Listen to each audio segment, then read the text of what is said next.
భారతదేశములో వివిధ యోగ సాంప్రదాయాల ప్రవర్తకులైన మహర్షులకు, సిద్ధులకు, యోగులకు ముందుగా ప్రణామములు. ఇప్పుడు సుగతి యోగము అనే దాని యొక్క సిద్ధాంత, అనుష్ఠాన, అభ్యాస విధానాల గురించి శ్రోతలకు పరిచయం చేస్తున్నాము.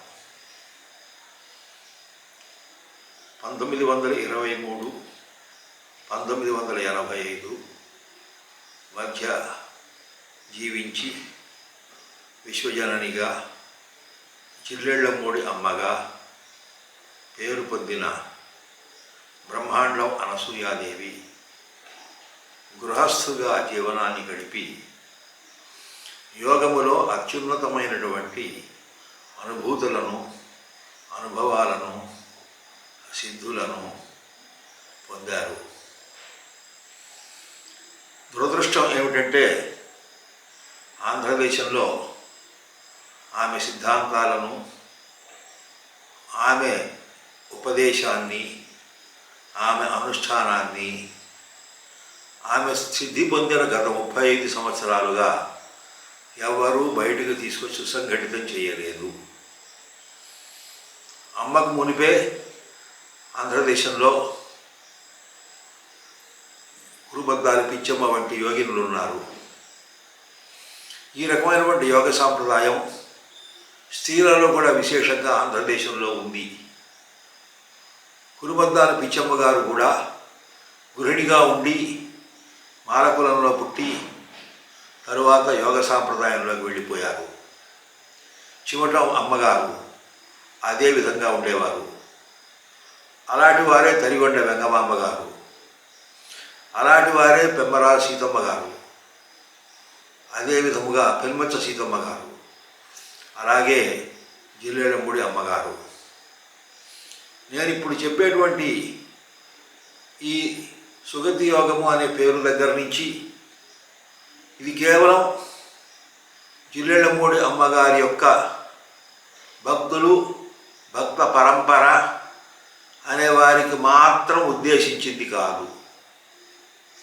ఆమె విశ్వజననిగా, విశ్వభర్తగా, విశ్వకర్మగా, విశ్వ సంరక్షకురాలుగా అతీంద్రియమైనటువంటి అనుభవాలు పొందినటువంటివి ప్రతి ఒక్కరూ కూడా సిద్ధాంత, అనుష్ఠాన, అభ్యాసముల ద్వారా తమ జీవితంలో కొంతవరకు సిద్ధింపజేసుకోవడానికి ప్రయత్నం చేస్తారన్న ఉద్దేశంతో ఈ ప్రయత్నం జరుగుతోంది.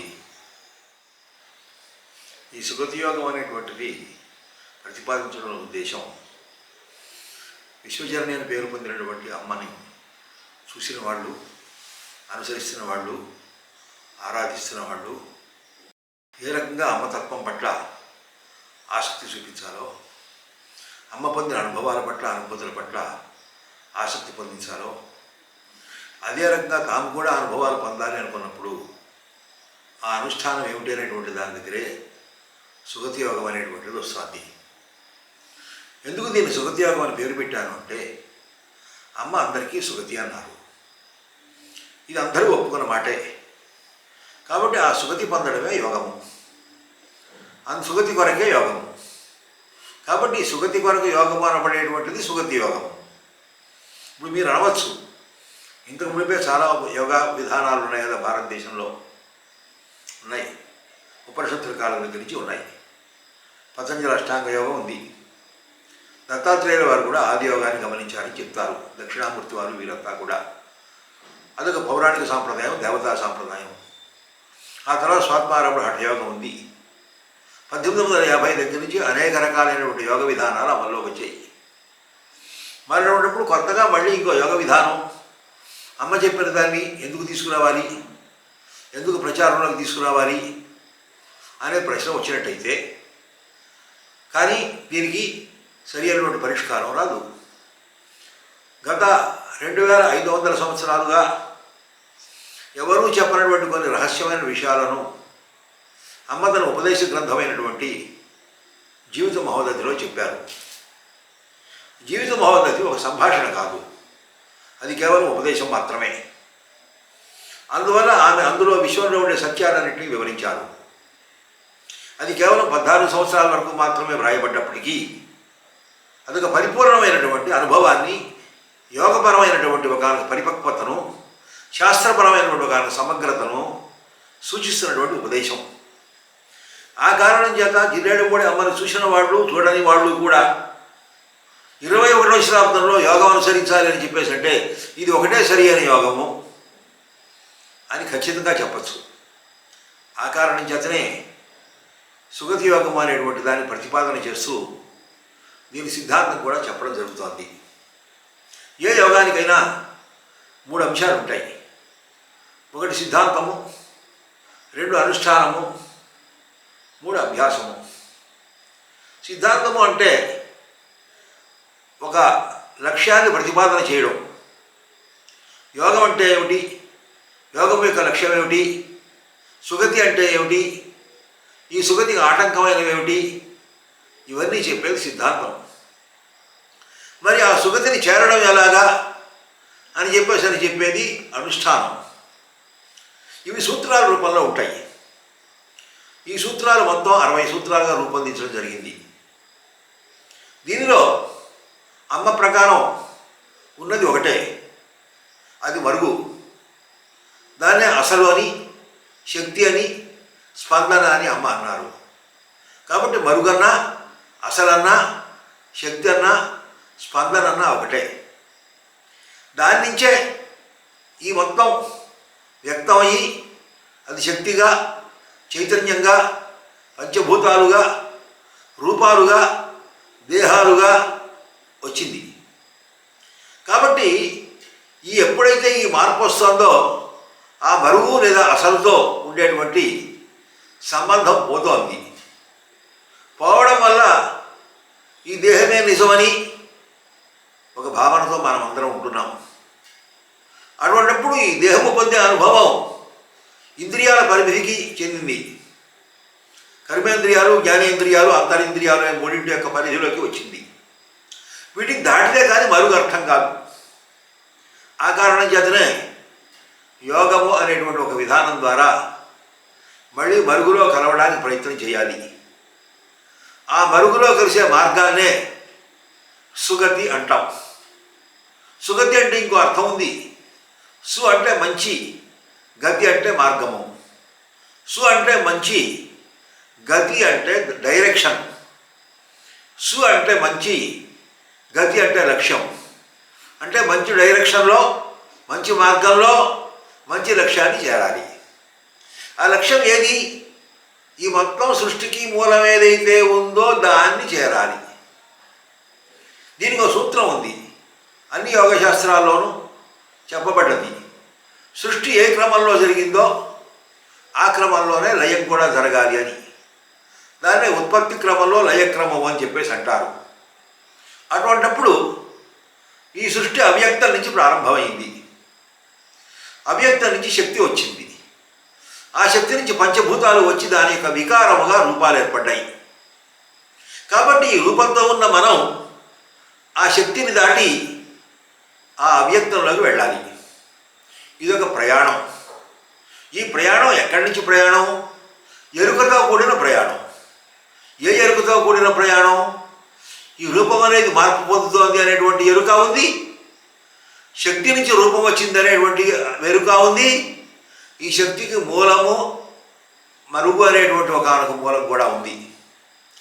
ఈ అభిప్రాయం ఎప్పుడైతే వచ్చిందో ఈ రూపాన్ని శక్తిలోను, శక్తిని మరుగులోనూ కలుపుకోవాలి. అనగా మరుగు నుంచి శక్తి ద్వారా రూపం అనేటువంటి దిగువ ప్రయాణం కాగా, అవరోహణం కాగా, మనకు అధిరోహణంలో రూపం నుంచి శక్తిలోకి, శక్తిలోంచి మరుగులోకి వెళ్ళాలి. ఇదే యోగ ప్రక్రియ. ఈ యోగ ప్రక్రియలోనే మనకి యోగం అని చెప్పేసి అంటే గుర్తుకొచ్చేది పతంజలి అష్టాంగ యోగం, హఠయోగం, రాజయోగం, కుండలిని యోగం. ఇటువంటివన్నీ సామాన్యంగా ఎవరికైనా గుర్తొస్తాయి. వాళ్ళెవరూ చెప్పని రహస్యం వాళ్ళెవరూ చెప్పని సిద్ధాంతం అమ్మ ప్రతిపాదించింది ఏది అంటే మరుగు అనేది. ఈ మరుగు అనే దాన్ని వాళ్ళందరూ బ్రహ్మము అన్నారు, పరమాత్మ అన్నారు, ఇంకోటి అన్నారు. కానీ అమ్మ మరుగు అనడంలో ఉద్దేశం ఏమిటంటే రెండే. నీ ఇంద్రియములకు కనపడుతున్నది ఒకటి, దానికి మూలమైన కనపడింది ఒకటి. అది మరుగునుంది, ఇది తెర మీద ఉంది. తెర ముందు బొమ్మ, తెర వెనక అసలు. ఈ బొమ్మ అసలు అవ్వాలి, అదే సుగతి యోగంలో లక్ష్యం. కాబట్టి ఈ బొమ్మలో ఏముంది? ఒక ద్రవ్యరాశి ఉంది, ఒక శక్తి ఉంది, ఆ మూల నుంచి వచ్చిన శూన్యము ఉంది. కాబట్టి ఆ శూన్యము, శక్తి, ద్రవ్యరాశి అనేటువంటి వాటితో కూడుకున్నటువంటి ఒకనొక సమన్వయాన్ని మనం ద్రవ్యరాశిలో కలిపితే రూపం అవుతోంది, శక్తిలో కలిపితే ఆలోచనగానే ఉంటుంది.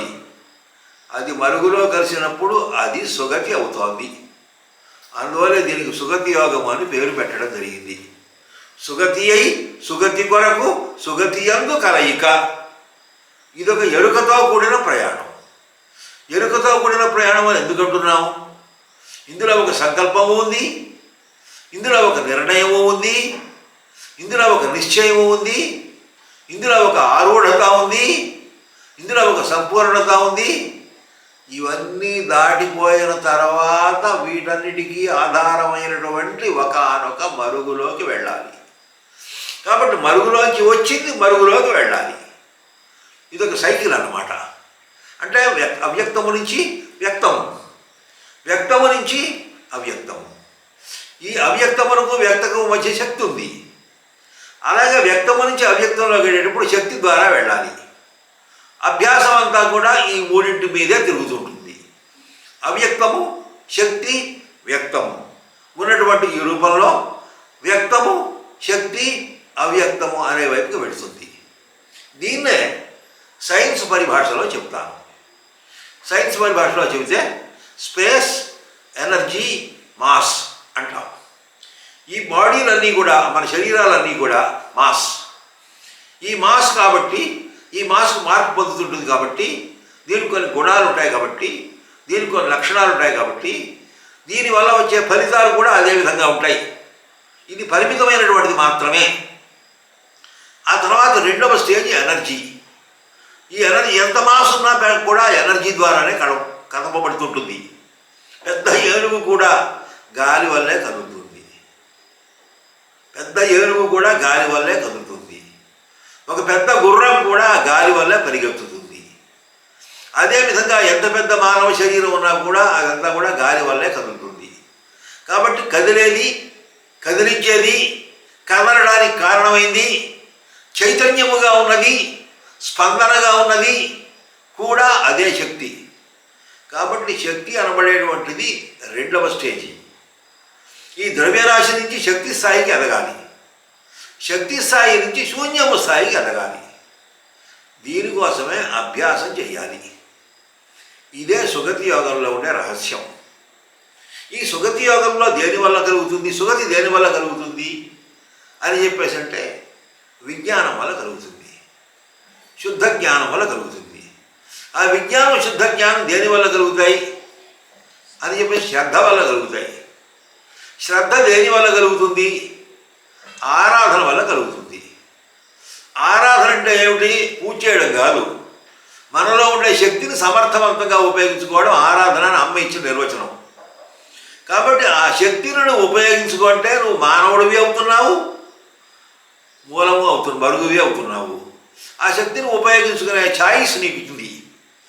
ఆ ఛాయిస్ నిర్వచించి ఆ ఛాయిస్తో మన శరీరాన్ని, అంటే ఈ ద్రవ్యరాశిని, శక్తి పరిధిని దాటించి మరుగులోకి ప్రవేశపెట్టాలి.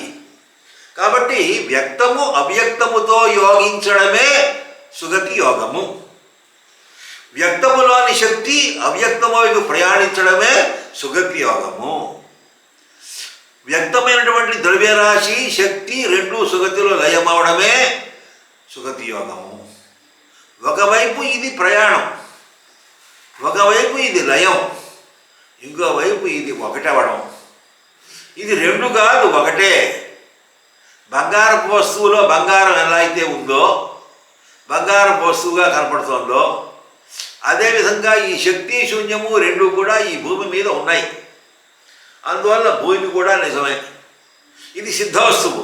సృష్టి సిద్ధము, మరుగు సిద్ధము, శక్తి సిద్ధము. కాబట్టి ఇక్కడ సాధ్యముతో పనే ఉంది. సాధ్యము అంటే ప్రయత్నం ద్వారా, సంకల్పం ద్వారా పొందేటువంటిది సాధ్యము. కాబట్టి మరి మరుగు సిద్ధం, శక్తి సిద్ధం, ఇది సిద్ధమే. అటువంటిప్పుడు మూడు సిద్ధముల్లో సాధ్యం యొక్క పాత్ర ఏమిటి అని ప్రశ్నించేవాళ్ళు కూడా కొంతమంది ఉన్నారు. వాళ్ళకి సమాధానం ఏం చెప్పాలి అంటే, ఈ శరీరం అనేటువంటిది పరిమితమైంది కాబట్టి, కాలమునకు లొంగి ఉన్నది కాబట్టి, ఆలోచనల చేత ప్రభావితం చేయబడుతుంది కాబట్టి, ఈ ఆలోచనలను, కాలములను, ఇంద్రియములను దాటినప్పుడు మాత్రమే శక్తి తన స్వరూపాన్ని కలిగి ఉంటుంది. అంతవరకు శక్తి రూపంలో ఒదిగి ఉంటుంది. రూపము శక్తికి ఆధారము, కానీ ఆ శక్తే రూపం యొక్క కదలికకు ఆధారము. దీన్నే చెప్పాలంటే ఒక స్టాటిక్ స్టేట్, ఒక డైనమిక్ స్టేట్ అందాం మనం. ఈ రూపం అంతా కూడా డైనమిక్ కాదు, స్టాటిక్. లోపల ఉండే శక్తి అంతా కూడా డైనమిక్. ఈ స్టాటిక్ డైనమిక్ రెండు కలిస్తేనే ఎనర్జీ యొక్క స్వరూపం వస్తుంది. ఉదాహరణకు విద్యుత్ శక్తి ఉంది. విద్యుత్ శక్తి వైర్లో ఉంటేనే అది ముట్టుకుంటే వైర్లో లైవ్ వైర్ అని అంటాం మనం దాన్ని. అలాగే ఈ శరీరంలో శక్తి ఉన్నప్పుడు ఇది లైవ్ వైర్ లాంటిది. కాబట్టి ఇందులో శక్తి ఉందనే విషయం మనకు ఎప్పుడైతే అర్థమవుతుందో ఈ శక్తిని సుసంఘటితం చేయాలి. సుసంఘటితం చేసినప్పుడు ఆ శక్తి యొక్క వోల్టేజ్ పెరిగిపోతుంది. పెరిగిపోయి ఎంతవరకు పెడుతుంది? డొమెస్టిక్ కరెంట్ ఇండస్ట్రియల్ కరెంట్ అయినట్టుగా అవుతుంది. ఇప్పుడు మామూలుగా శరీరంలో ఉండే శక్తి స్థితి డొమెస్టిక్ కరెంట్ మాత్రమే. ఇది షాక్ కొట్టదు. అందువల్ల షేక్ హ్యాండ్ ఇచ్చినా, కాగలించుకున్నా, ముద్దు పెట్టుకున్నా దీంట్లో వేడే ఉండదు. కానీ అదే ఒక యోగి దగ్గరికి వెళ్ళి ముట్టుకున్నట్లయితే షాక్ కొట్టి చేస్తాం. ఎందువలంటే దాన్ని ఇండస్ట్రియల్ కరెంట్గా మార్చేశారు. అక్కడ దాని మార్గం ఏమిటి అని చెప్పేసి అంటే, వికర్షమైనటువంటి శక్తిని ఆకర్షణగా ఆయన మార్చడం ద్వారా ఆ శక్తి అక్కడ సాంద్రత పెరిగి అది మూలంలోకి ప్రయాణం చేస్తోంది. దీనికంతా ఒక మెకానిజం ఉంది. ఈ మెకానిజం ఏమిటి అని చెప్పేసి అంటే, మన ఈ ఇన్ఫర్మేషన్ నెట్వర్క్ మెకానిజం లాంటిది. ఉదాహరణకు ఒక ఇన్ఫర్మేషన్ శాటిలైట్ ద్వారా మనం ఒక యాంటీనా నుంచి రిసీవ్ చేసుకున్నప్పుడు అక్కడి నుంచి మళ్ళీ తిరిగి మన సెల్ ఫోన్కి ఏ విధంగా అయితే మెటీరియల్ వస్తుందో, ఇక్కడి నుంచి ఈ సెల్ ఫోన్ దగ్గర నుంచి మళ్ళీ తిరిగి ఒక సర్వర్ ద్వారా యాంటీనాను చేరి మళ్ళీ తిరిగి ఇంటర్నేషనల్ శాటిలైట్ చేరుతుందో, అప్పుడు మొత్తం గ్లోబల్ నెట్వర్క్ ఏర్పడుతుందో, అదే రకంగా ఇక్కడ కూడా ఈ సుగతి యోగంలో ఏమిటంటే, ఒక గ్లోబల్ నెట్వర్క్ అనేటువంటిది పరిమితమైనటువంటి ఒక సర్వర్ ద్వారా ఇంకా పరిమితమైనటువంటి ఒక సెల్ ఫోన్లోకి వచ్చినట్టు, ఈ మరుగు అనేటువంటిది శక్తి అనేటువంటి అపరిమితమైనటువంటి తత్వం కలిగినప్పటికీ ఈ శరీరంలో పరిమితంగా ఉండి ఈ రూపాన్ని పనిచేయిస్తోంది. అందువలనే ఈ అభ్యాసం అనేటువంటిది ఇక్కడ అవసరమైంది. దాన్ని పొందకపోతే ఏమవుతుంది? కష్టం ఉంది, సుఖం ఉంది, బాధలు ఉన్నాయి. వీటికన్నా ఒక మార్గం వెతుక్కోవాలి మానవుడు. అదేవిధంగా భయం ఉంది, ముసలితనం ఉంది, మరణం ఉంది.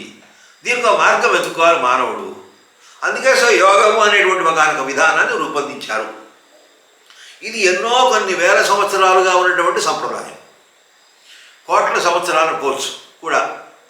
వేలను ఎందుకన్నానంటే కోట్లు మనం లెక్క వేయలేకపోతున్నాం కాబట్టి కొన్ని వేల సంవత్సరాలుగా ఈ రకమైన పరిణామం ఉంది. సూర్యుడి వయస్సు మనకు తెలియదు. ఇటువంటి సూర్యుడు అనేక మంది ఉన్నారు. ఈ సూర్యుడి చుట్టూ ఉండేటువంటి గ్రహాలు ఉన్నాయి, భూమి కూడా ఉంది. భూమి ఒక అయస్కాంతమే, గ్రహాలు ఒక అయస్కాంతమే, సూర్యుడు ఒక అయస్కాంతమే. వీటి వోల్టేజ్ తేడా. అందువల్ల భూమి మీద ఉండే మనకి భూమి షాక్ కొట్టదు. అదే సూర్యుడి యొక్క వేడి ఎక్కువైపోతే మనకు షాక్ కొట్టినంత పని అవుతుంది.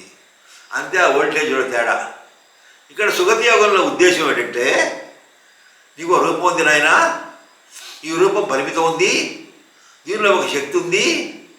ఈ శక్తి అనబడేటువంటి దాని వోల్టేజ్ పెంచుకున్నట్లయితే నువ్వు మరుగులోకి డైరెక్ట్గా వెళ్ళిపోతావు అని చెప్పడమే. ఈ ప్రయాణమే, ఈ ఎరుకుతో కూడిన సమన్వయమే, ఈ ద్రవ్యరాశి శక్తి మరుగులో లైవడమే సుగతి యోగం అనేటువంటి దానిలో సిద్ధాంతపరమైనటువంటి భావన. కాబట్టి దీనికి మార్గం ఏమిటి? మిగతా వాటిల్లో యోగాల్లో తీసుకుంటే పతంజలి యోగంలో తీసుకుంటే యమము, నియమము, ఆసనము, ప్రాణాయామము, ప్రత్యాహారము, ధారణ, ధ్యానము, సమాధి అని 8 చెప్పారు. ఆ 8 ఎందుకోసం చెప్పాల్సి వచ్చింది వారు అని చెప్పేసి అన్నట్టయితే ఆ 8 కూడా 8 ప్రకృతులకు చిహ్నం. భూమి, నీరు, గాలి, భూమి, నీరు, అగ్ని, గాలి, ఆకాశము, మనస్సు, బుద్ధి, అహంకారం అనే 8 ప్రకృతులు చిహ్నం. అందువల్ల 8 ప్రకృతుల్ని దాటి మూల ప్రకృతిలో కలవడం దాని యొక్క ఉద్దేశం. అందుకే దాన్ని కైవల్యము అన్నారు. ఇది కేవలత్వము. పతంజలి యోగ సూత్రాల్లో చెప్పిన సూత్రం ఇది. మరి హఠయోగంలో ఏం జరుగుతోంది? ఈ శరీరం అమలనమే ఉంది కాబట్టి ఈ అమలనమైనటువంటి శరీరాన్ని శుద్ధి చేసినట్టయితే, ఆ శుద్ధి చేసి ఈ వాయువుని కుంభించినట్టయితే ఈ వాయువు ద్వారా శక్తితో సమన్వయం చేయవచ్చు అని హఠయోగంలో చెప్పడం జరిగింది. మరి ఇప్పుడు ఈ యోగంలో ఏం చెప్పబోతున్నాం అని చెప్పేసంటే, ఏ కాలంలో అయినా శరీరం శరీరమే, శక్తి శక్తే, శూన్యము శూన్యమే. కాబట్టి 3 కాలాల్లోనూ ఉండేది గతంలోనూ భవిష్యత్తులోనూ ఏ వేద విధానంలో అయినా, ఏ యోగ విధానంలో అయినా, ఏ శాస్త్ర విధానంలోనైనా టార్గెట్గా విశ్లేషణతో చర్చించినటువంటి ఈ 3 గురించే.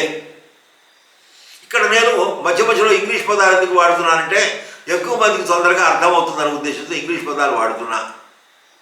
ఆ కారణం చేత ఈ శరీరం అనబడేటువంటిది పసిపిల్లవాడిదైనా, పెద్దవాడిదైనా, ముసలివాడిదైనా ఒకటే. అదేవిధంగా చెట్టుదైనా, జంతువుదైనా ఒకటే. ఇవన్నీ పంచభూతాలతో చేయబడ్డవే. అమ్మ చెప్పినట్టుగా ఏ రకంగా అయితే పాలల్లోనే మీగడ, పెరుగు, నెయ్యి, వెన్న ఇవన్నీ కూడా ఉన్నాయని చెప్పేసి చెప్తారో, అదే రకంగా ఆకాశంలోనే పంచభూతాలు ఉన్నాయని చెప్పేసి చెప్తారో, అదే రకంగా ఈ శరీరం కూడా పంచభూతాలతో చేయబడ్డది. కాబట్టి ఈ శరీరంలో ఉండేటువంటి పంచభూతాలన్నీ ఎక్కడ కలుస్తాయి? ఆకాశం చెప్పుంటాయి కాబట్టి ఆకాశంలోనే కలుస్తాయి. మళ్ళీ ఆకాశంలో గ్రహాల సంపుటి కక్షమంగా ఉన్నప్పుడు ఆ గ్రహకక్షలోంచి మళ్ళీ తిరిగి ఆ చచ్చిపోయినటువంటి శక్తి ఏదైతే ఉందో, సావగా నిష్క్రమించిన శక్తి ఏదైతే ఉందో, మళ్ళీ అది భూమి మీదకి వచ్చి పంచభుజాలు ఆశ్రయించి వేరే రూపం ఎత్తుతుంది. ఇదే జన్మ పునర్జన్మల యొక్క సిద్ధాంతం. కాబట్టి ఈ జన్మ పునర్జన్మ మరణము అనేటువంటిది ఈ ట్రిప్లెట్ నుంచి దాటిపోయి, అదేవిధంగా ద్రవ్యరాశి, శక్తి, శూన్యం అనేటువంటి ట్రిప్లెట్ నుంచి దాటిపోయి ఆ త్రిపుటి రహితమైనటువంటి స్థితిలో ఆ మరుగులో మరుగై ఉండడమే ఈ సుగతి యోగములో ఉండేటువంటి ఉద్దేశం. కాబట్టి ఇంత సిద్ధాంతానికి ఏం కావాలి అంటే శుద్ధ జ్ఞానం కావాలి. శుద్ధ జ్ఞానానికి శ్రద్ధ కావాలి. శ్రద్ధకు ఆరాధన కావాలి. ఆరాధనకు మౌనము, మననము కావాలి. కాబట్టి మననము, మౌనము, ఆరాధన ఇవన్నీ కూడా ఉన్నప్పుడే మనకు ఈ కార్యక్రమం పూర్తవుతుంది. మరి దీన్నంతా కూడా ఎలా సాధించాలి? కేవలం ఒక శరీరంతో మాత్రమే సాధించాలి. అందువల్లనే దీని గురించి భగవద్గీతలో ఒక వ్యాఖ్యానం ఉంది. యత్ సాంఖ్యై ప్రాప్యతే స్థానం తద్యోగైరపి గమ్యతే. సాంఖ్యములో ఏ రకమైన స్థానమైతే నీకు ఉందో ఆ స్థానాన్ని మళ్ళీ తిరిగి యోగము ద్వారా చేరుతున్నావు అని. అనగా సాంఖ్యము అనేటువంటిది ఈ ప్రకృతిలో ఉండే 23 తత్వాలు పొందినటువంటి రూపాన్ని సూచిస్తుంది. ఈ యోగము అనేటువంటిది ఈ 23 తత్వాల్ని సుసంఘటితం చేసి మళ్ళీ మూల ప్రకృతి దాటి పురుషోత్తమ తత్వంలో కలవడాన్ని సూచిస్తుంది. అదే విధానాన్ని ఇక్కడ కూడా మరుగు శక్తిగా, శక్తి స్పందనగా, స్పందన చైతన్యముగా, చైతన్యము ద్రవ్యరాశిగా మారి రూపం ఏర్పడ్డట్లే మనం కూడా ఈ ద్రవ్యరాశి అనబడేటువంటి దాని నుంచి స్పందనగా, చైతన్యముగా, శక్తిగా, మరుగుగా మారాలి. అందుకోసమే ఈ ప్రయత్నం అంతా కూడా. ఇది దీనికి సంబంధించినటువంటి సిద్ధాంతపరమైన, అనుష్ఠానపరమైన నేపథ్యం. ఈ నేపథ్యం చెప్పడం ద్వారా 21వ శతాబ్దంలో ఎంత సౌకర్యంతో ఎలా చేయాలి అనేటువంటిది మాత్రమే సూత్రం తీసుకుని 21వ శతాబ్దంలో సైన్స్ ప్రకారంగా ఉండేటువంటి నిర్వచనము, విధానము వీటిని మాత్రమే తీసుకొని ఈ శరీరాన్ని దానికి తగ్గట్టుగా ఎలాగ ట్యూన్ చేయాలి, ట్యూన్ చేసి దీన్ని కింద లెవెల్ నుంచి పై లెవెల్కి ఎలా పెంచుకుంటూ వెళ్ళాలి అని చెప్పడానికే ఇక్కడ అభ్యాస ప్రక్రియలు కొన్ని మీ ముందు పెట్టబోతున్నా. ఈ అభ్యాస ప్రక్రియలు మొత్తం అన్నీ కూడా మామూలుగా కొన్ని చోట్ల అయితే 8, కొన్ని చోట్ల అయితే 7, కొన్ని చోట్ల అయితే 8, 6, 7 ఇలా లెక్కలు ఉన్నాయి. మరి ఇక్కడ కేవలం 5 మాత్రమే తీసుకున్నాం. ఈ 5 కూడా దేనికి సంబంధించింది? 1 ద్రవ్యరాశికి సంబంధించింది, 2 శక్తికి సంబంధించింది, 3 శూన్యమునకు సంబంధించింది, 4 మరుగుకు సంబంధించింది, 5 మరుగును దాటినటువంటిది. ఈ 5 స్థితులకి 5 రకాల అభ్యాసాలని చెప్పడం జరుగుతూ వస్తోంది. ఈ అభ్యాసాల యొక్క వివరణ క్రమాన్ని మీకు డిమాన్స్ట్రేట్ చేస్తాను. ఈ అభ్యాస విధానంలో ప్రాణాయామము కానీ మంత్రము కానీ ఉండవు. అందువల్ల దీనిలో ఏ మంత్రము ప్రాణాయామము అనేది ఉండదు.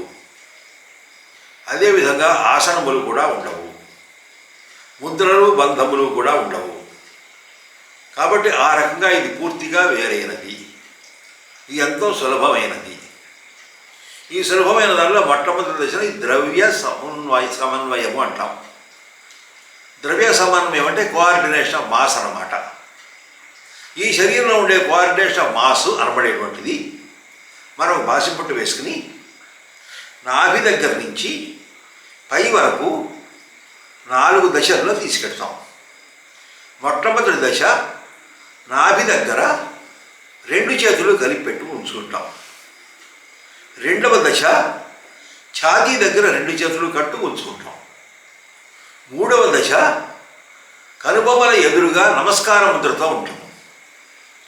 4వ దశ శిరస్సు మీదకు దీన్ని తీసుకువెళ్తాం. ఇది 1, 2, 3, 4 దశలు. అది ఒకసారి డిమాన్స్ట్రేట్ చేసి చూపిస్తాను.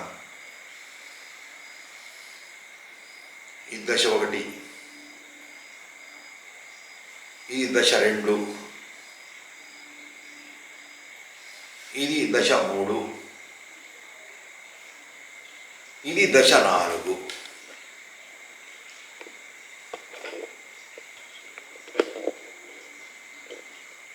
ఈ 4 దశల్లోనూ కూడా గాలి మామూలుగానే పీల్చుకోండి. ప్రత్యేకించి ఏ రకంగానూ చేయవద్దు. ఇక్కడ ఏం జరుగుతోంది అని చెప్పేసంటే భూమి మీద ఉండేటువంటి ద్రవ్యరాశిని ఆవరణ వరకు తీసుకెడుతున్నాం. అంటే ఈ చెయ్యి యాంటీనాలా పనిచేస్తుంది. ఈ భూమి అనబడేటువంటిది భూమి దగ్గర ఉండే నాభి దగ్గర ఉండేటువంటిది చిప్పులా పనిచేస్తుంది. ఆ పైన ఉండే శక్తిని ఈ లోపలికి లాక్కుంటుంది. కాబట్టి ఇలాగే ఈ చిప్పు నుంచి పైకి యాంటీనాకు వెళ్ళినట్టే యాంటీనా నుంచి చిప్పుకు కూడా వస్తుంది. ఇది గుర్తుపెట్టుకోండి, ఇది ఒక వలయం. కాబట్టి మొట్టమొదట ఇలా ఉండండి. ఉండి దీనిలో కళ్ళు తెరుచుకుని కానీ కళ్ళు మూసుకుని కానీ 5 నిమిషాలు ఉండాలి. ఆ తర్వాత ఈ స్థితిలో మళ్ళీ 5 నిమిషాలు ఉండాలి. తర్వాత ఈ స్థితిలో 5 నిమిషాలు ఉండాలి. ఈ స్థితిలో మళ్ళీ 5 నిమిషాలు ఉండాలి. అంటే ఈ సీక్వెన్సు 20 నిమిషాలు. మళ్ళీ పైన 5 నిమిషాలు ఎక్స్ట్రా కంటిన్యూ చేసి మళ్ళీ నెక్స్ట్ స్టెప్ కిందకి రావాలి. దీని తర్వాత ఇక్కడికి రావాలి. దీని తర్వాత ఇది రావాలి. ఈ సైకిల్ ప్రాసెస్లో ఏం జరుగుతోంది? భూమి అక్షంగా ఉన్నటువంటి ద్రవ్యరాశిలో ఉండేటువంటి భావాలను మనము వాయుమండలంలోంచి పైకి తీసుకువెళ్ళి దీన్ని అంతరిక్షంలో కలుపుతున్నాం. ఇక్కడ వరకే ఎందుకు కలుపుతున్నామని చెప్పేసి అంటే ఈ శిరస్సు మధ్య భాగాన్ని బ్రహ్మరంధ్రం అంటారు, మాడు అంటాం. ఈ మాడు దగ్గర నుంచి పైభాగం వరకు మనకు జ్యోతిర్మండలం విస్తరిస్తుంది. ఆ జ్యోతిర్మండలంతో సమన్వయం చేయడానికి ఈ చేతులు 2 పైకి పెట్టాం. ఈ పైకి పెట్టిన ఈ చేతులు 2 కూడా ఏమిటంటే శక్తిని రిసీవ్ చేసుకుంటాయి. కాబట్టి ఆ చేతుల్ని కిందకు ముడిచినప్పుడు అది భూమి మీద ఉంటుంది.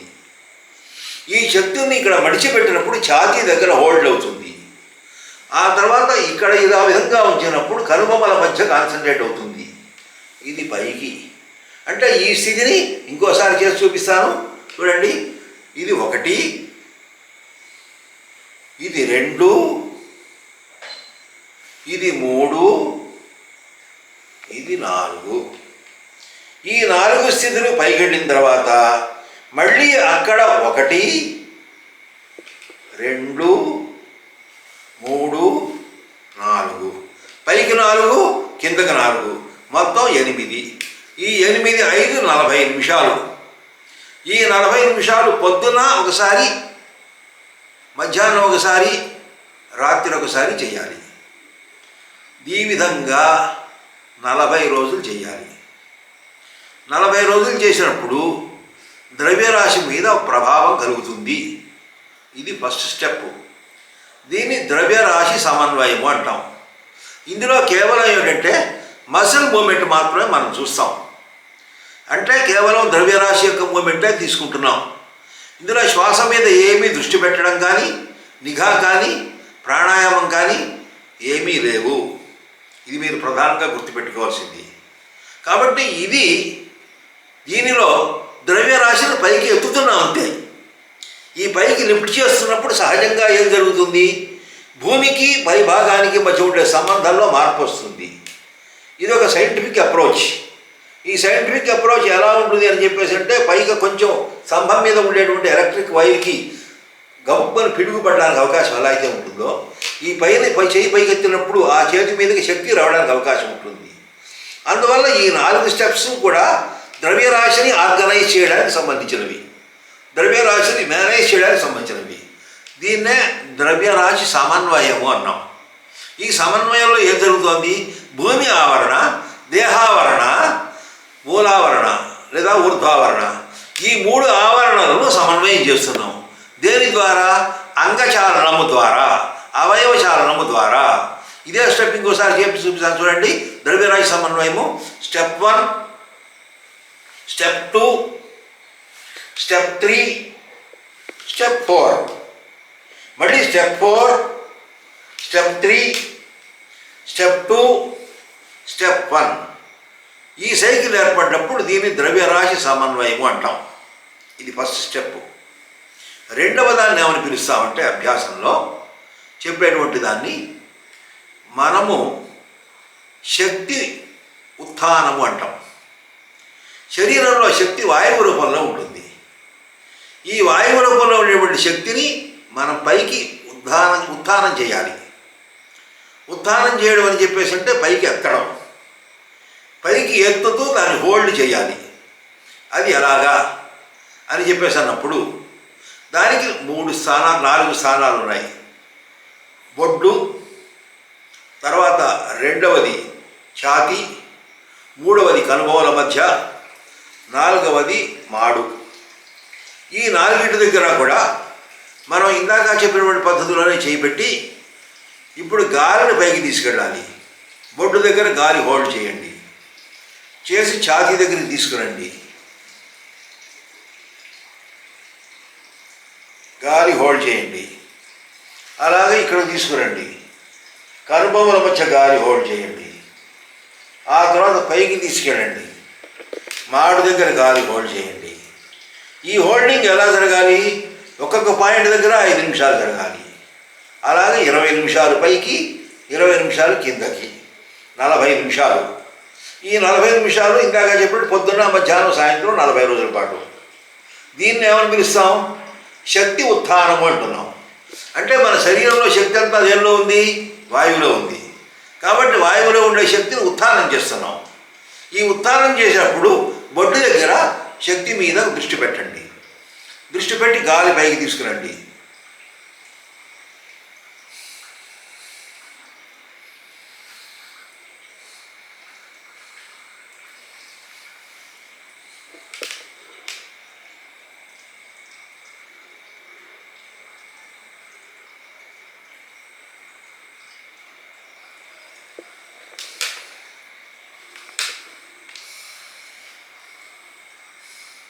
ఇది శక్తి ఉత్థానం. అంటే ద్రవ్యరాశి తర్వాత వచ్చినటువంటిది శక్తి అయింది. శక్తి తర్వాత శూన్యము. దీని 3వ స్థితిని ఏమని పిలుస్తారు? శూన్యగ్రహణము అంటారు. ఈ శూన్యగ్రహణము అని చెప్పేసి, శూన్యం అంటే కనపడంది. ఈ కనపడని దాన్ని గ్రహించాలి. ఎలా గ్రహించాలి? గ్రహించేవి 2. ఒకటి చెవులు, రెండు కళ్ళు. ఆ కారణం చేత చేతులు ఈ విధంగా పెట్టుకుని, ఇప్పుడు ఈ విధంగా ఉన్నట్టుగా పెట్టుకుని, కళ్ళు తెరిచి ఎదురుగా ఏ లక్ష్యాన్ని పెట్టుకోకుండా అదే విధంగా చూస్తూ ఉండాలి. చూస్తూ చెవుల ద్వారా ఏదైనా ధ్వని వినిపిస్తే వినిపిస్తూ ఉంటుంది, దాన్ని పట్టించుకోకలే. కానీ కళ్ళతో దాన్ని అదే రకంగా చూడాలి. అలా చూడగా చూడగా చూడగా చూడగా చూడగా చూడగా చూడగా చూడగా ఆ కళ్ళలోకి శక్తి తీసుకునే అలవాటు వస్తుంది, వెలుగు తీసుకునే అలవాటు వస్తుంది, శబ్దాన్ని దూరం చేసేటువంటి అలవాటు వస్తుంది. అది పరోక్షంగా ఒక ధారణకి తావతీస్తోంది. ఇది శూన్యగ్రహణము అని ఎందుకు పెట్టారంటే, కనపడనటువంటి గాలి, కనపడనటువంటి కాంతి, కనపడనటువంటి శబ్దము అనే వాటిని శూన్యంలా ఉన్నాయి కాబట్టి వాటిని గ్రహిస్తున్నాం కాబట్టి శూన్యగ్రహణము అంటాం. ఈ శూన్యగ్రహణము అనే ప్రక్రియ కూడా 20 నిమిషాల చొప్పున జరగాల్సిందే, పొద్దున్న, మధ్యాహ్నం, సాయంత్రం, 40 రోజుల పాటు. ఆ తర్వాత మనకు 5వ స్టెప్పు, 4వ స్టెప్పు మరుగుతో కలయిక. ఇప్పుడు మరుగు అనబడేటువంటిది ఎక్కడుంది? బ్రహ్మరంధ్రం దగ్గర ఉంది. ఈ బ్రహ్మరంధ్రం దగ్గర ఏముందో తెలియదు. బ్రహ్మరంధ్రం దగ్గర ఉందని ఎందుకు చెప్తున్నాను అని చెప్పేసి అంటే, మొత్తం శరీరంలో ఉండే 72,000 నాడులు కూడా బ్రహ్మరంధ్రం దగ్గర నుంచి కిందకు వస్తాయని ఒక వాదం. శక్తి అంతా కూడా పైనుంచి కిందకు ప్రవహిస్తుందని ఒక వాదం. ఆ కారణం చేత మనం ఏం చేయాలి? ఆ బ్రహ్మరంధ్రాన్ని సమన్వయం చేయాలి. ఎక్కడి నుంచి సమన్వయం చేయాలి? ఛాతీ దగ్గర నుంచి సమన్వయం చేయాలి. కాబట్టి ఈ స్థితిలో మరుగుతో కలయిక అనబడేటువంటిది ఏం చేయాలి? ఛాతీ దగ్గర ఇలా మొదలుపెట్టి గాలి తీసుకుని భూమధ్యంలోకి రావాలి. భూమధ్యం నుంచి లోపలికి మాడులోకి వెళ్ళాలి. అక్కడే ఉంచాలి, కిందకి రానివ్వకూడదు. అస్ఖలితముగా మాడు దగ్గర మాత్రమే ఉండాలి. దీనివల్ల ఎప్పుడైతే దృష్టి మాడు మీద మాత్రమే ఉందో, ఈ మాడు దగ్గర వచ్చే పరిణామాన్ని క్రమంగా పరిశీలించాలి. ఇది 20 నిమిషాలతో మొదలుపెట్టి 200 నిమిషాల వరకు చేయొచ్చు. ఈ రకంగా చేసినప్పుడు ఈ ఛాతీ కింద భాగంలోకి వాయువు విస్తరించడం ఆగిపోతుంది. ఆగిపోయి ఛాతీ నుంచి కనుబొమల మధ్య దృష్టి పెట్టి అక్కడి నుంచి మాడు లోపలికి చూడాలి. ఇక్కడ ఏం జరుగుతోంది? శక్తి ఉత్థానమైన తర్వాత, ఇక్కడ శూన్యాన్ని గ్రహించిన తర్వాత మరుగుతో కలయిక దగ్గరికి వచ్చాము. ఆ తర్వాత 5వ స్టెప్ ఉంది, అధిధ్యానము అంటాం. అధిధ్యానము అంటే ఈ కనుబొమ్మలు దాటి పై భాగంలో ధ్యానం చేయాలి. ఎలా ధ్యానం చేయాలి? కనుబొమ్మ కళ్ళు తెరిచి చూస్తూ వెనక్కి లాక్కోండి, లోపలికి లాక్కుని మాడు లోపలికి స్ట్రెచ్ చేయండి. చేసి మాడు లోపలి భాగంలో పైన ఎక్కడైనా టచ్ అవుతుందేమో చూసుకోండి. దానికి నాలుక పైకి మడిచి అంగుట్ తాకండి. దానికి సమాంతరంగా పైన కరెక్ట్గా మాడు దగ్గర పొజిషన్ ఏదైతే ఉంటుందో ఆ పొజిషన్ అధ్యాత్మ స్థానం అంటారు. ఆ అధ్యాత్మ స్థానం దగ్గరికి మనం కళ్ళు తెరిచి దాన్ని తీసుకుని అక్కడ దృష్టి పెట్టాలి. పెట్టినప్పుడు కళ్ళతో చూసేదే ఉండదు, చెవులతో వినేదే ఉండదు. ఆ పైన పెట్టినటువంటి దృష్టి మీద మాత్రమే ఉండాలి. మాటను దాటి ఎట్టి పరిస్థితిలో కిందకి రాకూడదు. అదే అధిధ్యానము. అధ్యాత్మ స్థానమందు ధ్యానము అధిధ్యానము. అంటే ఈ 5 ప్రక్రియల్లో ద్రవ్యరాశి, శక్తి, శూన్యము, మరుగు తర్వాత అనేటువంటి 5 స్థితులు మనం పొందగలుగుతున్నాం. కాబట్టి ఇది ఒక్కోటి 40 రోజుల చొప్పున అలవాటు చేసుకుంటే 200 రోజులు చేస్తే ఎవరి తగ్గట్టుగా వాడికి ఒక ఫలితం మొట్టమొదటి వస్తుంది. దాని తర్వాత ఏ స్టెప్లో ఎక్కువ రిజల్ట్ కనపడుతోంది అనేటువంటిది దాని మీద ఎక్కువ కాన్సన్ట్రేట్ చేయాలి. ఈ 5 స్టెప్స్ చాయిస్ మీకు ఇచ్చారు. ఈ 5 స్టెప్స్లో ఎక్కడైనా శక్తి మీరు పొందొచ్చు. ఉదాహరణకు ఒక బంగారం కడ్డీ తీసుకుంటాం. బంగారం కడ్డీ చివరైనా మధ్య అయినా పైనైనా బంగారమే పొందొచ్చు. అలాగే ఈ శరీరంలో మొత్తం అంతా కూడా శక్తి ఉన్నప్పుడు, ఈ శక్తి భూమి దగ్గర నుంచి ప్రారంభమై పై వరకు విస్తరించి ఉన్నప్పుడు ఎక్కడైనా ఆ శక్తిని మనం సమన్వయం చేసి ట్యూన్ చేసి మనం దాన్ని కలుపుకోవచ్చు. కాబట్టి కొంతమంది సత్వగుణ ప్రధానమైన వాళ్ళు ఉంటారు, కొంతమంది రజోగుణ ప్రధానమైన వాళ్ళు ఉంటారు, కొంతమంది తమోగుణ ప్రధానమైన వాళ్ళు ఉంటారు. వాళ్ళకు అనుగుణంగా ఈ స్థానాన్ని 5 చెప్పడం జరిగింది. ఈ 4 స్థానాలు లేదా 5 స్థానాల్లో సమన్వయంతో 5 పద్ధతుల్లో చేసినప్పుడు మనకు పరిపూర్ణమైనటువంటి సుగతి అనేటువంటిది మనం అనుభవించగలము. ఇది సుగతి యోగం అనబడేటువంటి దానిలో ఉండే విధానము. కాబట్టి ఇది డ్యాన్స్ అంటే కేవలం డ్యాన్స్ వివరిస్తే సాగదు, చెప్పాలి, చెయ్యాలి, ప్రయోగించాలి. అదేవిధంగా ఈ ద్రవ్యరాశి, ఈ శక్తి, ఈ శూన్యము అనే మూడింటిని కూడా సమన్వయం చేసి ట్యూన్కి తెచ్చినప్పుడు దృష్టి ఎప్పుడు ఎక్కడ ఉంటుంది? బ్రహ్మరంధ్రం మీదే ఉంటుంది. ఆ బ్రహ్మరంధ్రం మీద దృష్టి ఉంచగా ఉంచగా ఉంచగా ఉంచగా శక్తి శరీరంలో పైకి వెన్నుపాము నుంచి పైకి వస్తుంది. వచ్చి ఎంతవరకు వస్తుందంటే బ్రహ్మరంధ్రం దగ్గరికి వస్తుంది. ఆ బ్రహ్మరంధ్రం దగ్గరికి వచ్చినటువంటి శక్తి ఎప్పుడు బ్రహ్మరంధ్రం మీద దృష్టి పెట్టి మనం కనుక్కున్నట్టయితే ఆ శక్తి అపరిమితం అవుతుంది. అదే కళ్ళ దగ్గరికి వస్తే పరిమితం, చెవుల దగ్గరికి వస్తే పరిమితం, ముక్కు దగ్గరికి వస్తే పరిమితం, ఛాతీ దగ్గరికి వస్తే పరిమితం. కాబట్టి శరీరంలో శక్తి వాయువు రూపంలో ఉంది. కాబట్టి ప్రాణాయామం చేయకుండా వాయువుని ఉత్థానం చేసి హోల్డ్ చేస్తున్నాం. ఎప్పుడైతే హోల్డ్ చేస్తామో మనస్సు కూడా సంకల్పం ఆగిపోతుంది. దాన్నే మౌనము అంటాం. అది చేస్తూ అసలు ఒకటి ఉంది అనేటువంటి దాన్ని దృష్టి పెడుతున్నప్పుడు అది మననం అవుతుంది. కాబట్టి మననము ద్వారా శౌచము, ధారణ ద్వారా మౌనము అనేవి రెండు ఎప్పుడైతే వస్తాయో అప్పుడు ఆరాధన అనేది పరిపూర్ణమయ్యి దానివల్ల శుద్ధ జ్ఞానం కలిగి సుగతి అనేది ప్రాప్తమవుతుంది. దానికోసమే ఈ ప్రయత్నం అంతా. ఆసక్తి ఉన్నవాళ్ళు ఇది ఇంకొకసారి నేర్చుకోవచ్చు. ఇది కేవలం యూట్యూబుల్లో చూసి చేసేది కాదు.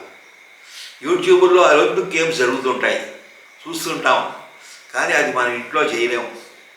యుద్ధం యుద్ధరంగంలో చెయ్యాలి, అది సూత్రం. అలాగే ఈత నీళ్లలోనే ఈదాలి, గాలిలో ఈదం. అదే రకంగా యోగం అనేటువంటిది ఈ శరీరంలో ఉండేటువంటి ద్రవ్యరాశి, శక్తి, శూన్యములను సమ్మిళితం చేసుకుంటూ వచ్చి వాటిని మరుగుతో కలపాలి. అందుకే ఈ సుగతి యోగం అనేటువంటిది అత్యద్భుతమైనటువంటి, ఏ కష్టమో లేని 21వ శతాబ్దానికి సూట్ అయినటువంటిది. కానీ దీనికి ముందు నిర్ణయం ఏముండాలి? నేను వ్యక్తం నుంచి అవ్యక్తానికి ప్రయాణం చేస్తున్నాననే ఖచ్చితమైన ఎరుక ఉండాలి. అదే దీక్ష. ఆ ఎరుకతో కూడుకున్నటువంటి నిర్ణయమే, ఆరూఢంతో కూడుకున్న నిర్ణయమే ఆ సంపూర్ణతే నిన్ను పూర్తిగా ఆ సంపూర్ణ వైపు నడిపిస్తుంది. ఇది ఒక ప్రయాణము, ఇది ఒక లయము, ఇది ఒక ఉత్థానము. దీనిలో జర్నీ ఆఫ్ కాన్షియస్నెస్ అంటారు కొంతమంది. ఈ కాన్షియస్నెస్ అనేటువంటి దానితో కూడుకున్న జర్నీలో శక్తి కేవలం వాయు రూపంలో ఉంటుంది. కాబట్టి అది సహజ స్థితి, కాబట్టి అది చలన స్థితి. కాబట్టి దాన్ని చలన స్థితి నుంచి అచల స్థితిలోంచి మరుగు స్థితిలోకి మార్చుకుంటున్నాం. ఇదే సుగతి యోగంలో ఉండేటువంటి అభ్యాస ప్రక్రియ. లోక కళ్యాణము కలుగుగాక.